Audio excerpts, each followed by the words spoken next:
तो दोस्तों, अगर आप लोग भी खेसारी लाल यादव के फ़ैन हैं तो बिना वीडियो को स्किप करें पूरा वीडियो देखिएगा। जी हाँ दोस्तों, हमारे खेसारी लाल यादव लेकर आए हैं एक बहुत ही बड़ा धमाल सॉन्ग, ये देखिए। जी हाँ दोस्तों, जिस सॉन्ग का बोल है बिहार में होई। जी हाँ दोस्तों, इस सॉन्ग को लिखा अखिलेश कश्यप ने और यह सॉन्ग हम लोगों के बीच में बहुत ही जल्द रिलीज किया जाने वाला है।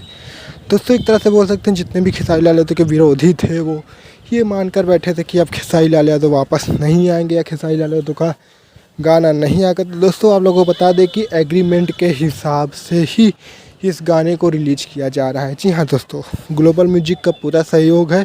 और दोस्तों, ये गाना ना कि किसी और कंपनी अब बल्कि खेसारी लाल यादव की म्यूजिक वर्ल्ड से इस गाने को रिलीज किया जाएगा। जी हाँ दोस्तों, बहुत ही जल्द हम लोगों के बीच में खेसारी लाल यादव का यह भयंकर सॉन्ग हम लोग सुनने को मिलेगा।